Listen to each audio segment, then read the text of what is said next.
Good evening, I'm Leland Vittert. Welcome to the program. Last night, we showed you what we thought the probable cause affidavit in the Mar-a-Lago raid would look like. And the actual warrant application released today in the FBI raid on Mar-a-Lago looked pretty similar. Redactions everywhere. But there is enough that was not redacted for a few takeaways, and they are important. By any measure, if you believe what the FBI agents wrote and swore to, President Trump was reckless, careless, even negligent with information that members of our government find vital to national security. And when confronted with the possibility of additional danger to American spies and national security, his lawyers basically told the Department of Justice and the FBI to pound sand. You can debate those facts and debate if those facts warranted the raid. You can debate if those facts constitute a crime. But as we know it today, if the FBI is to be believed, those are the facts. So we are clear, there are two sets of documents here. We already know about the ones taken in the raid. Boxes with everything from notes about the president of France to letters from Kim Jong-un and other documents marked top secret SCI. That's the highest classification documents can have. In today's warrant, we learned about 15 boxes that were sent to the National Archives earlier this year from Mar-a-Lago. When the archives started going through them, they found highly sensitive documents thrown together with mementos and other papers from Mr. Trump's time in office. The National Archives called the FBI. Some of the documents were marked Human Control System, or HCS. This, again, is according to the affidavit we got today. It is a control system designed to protect intelligence information derived from clandestine human sources, commonly referred to as human intelligence.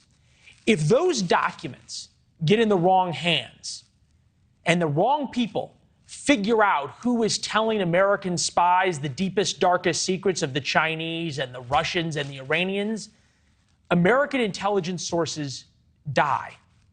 Those are details about people who put their lives on the line for the United States. There are few things in the world that deserve more protection than those people. As the case went on, the president's attorney sent a letter to the DOJ accusing them of playing politics. In May, he basically dared them to come after Trump. Among the subject headers, President has absolute authority to declassify documents under the U.S. Constitution. Presidential actions involving classified documents are not subject to criminal sanction.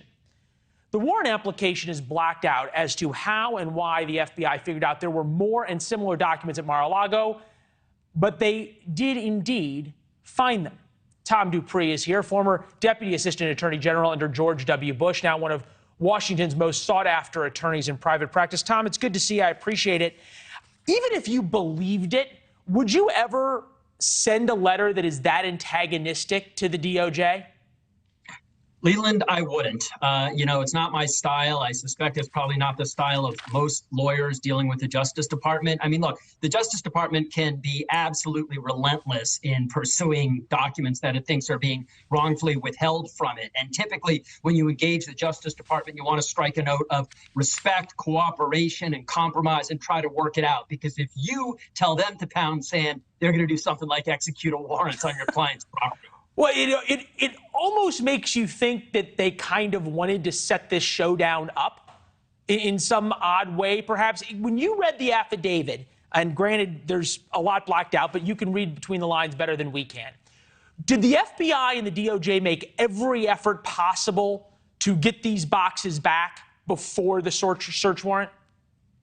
They went the extra mile, in my judgment, Leland. I mean, they went back and forth with the Trump legal team for, it appears well over a year. I mean, one of the things we learned today was that the National Archives had reached out to the Trump team just a few months after he left office, basically saying, hey, what's going on with these documents? Where are they? And so to me, it's surprising that this dispute was allowed to fester and that the Trump lawyers didn't act quicker to cut it off before it escalated to this pretty extreme point that we find ourselves at today.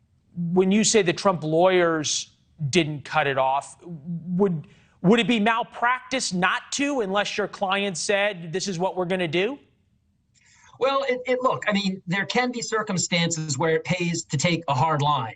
If you think that you're in the legal right and you have a strong legal position, in that circumstance, yeah, you could take a hard line with the Justice Department and basically say, come after us. But what concerns me here, Leland, is I'm not exactly sure what the president's legal defense was. Even today, his lawyers haven't been able to articulate a reason why he had all of these documents at Mar-a-Lago, which again makes their willingness to take the hard line with the Justice Department all the more perplexing. Short of speculating whether or not there's going to be an indictment, which seems much more of a political discussion than a legal discussion, because you can indict a ham sandwich. This whole issue of whether or not there's any political overreach by the Biden administration into the DOJ is significant, which makes what President Biden said today even more significant as he headed out to Marine One. Take a listen. Could he have just declassified them all? Well, I just want to know I've declassified everything in the world. I'm president. I can do it all. Come on. Declassified everything. I'm not going to comment on it because I don't know the detail. I don't even want to know. Let the Justice Department take care of it. It's like I'm going to make fun of the argument, and then I'm going to say I'm not going to comment. How does an administration that wants to say we're beyond reproach and beyond any type of political meddling do that? Yeah, look, I think that's a sort of kind of, verbal carelessness that President Biden historically has been known for. I mean, I think he got asked that question by the press. He thought he had a funny one-liner. It was a laugh line. The reporters laughed. But to your point, look, this is a super sensitive area. Everyone understands the political issues in play here. And I think for that reason, the president was just well advised to steer clear of this. Just no comment, no comment, no comment. Let the Justice Department speak for this. Don't weigh in that capacity.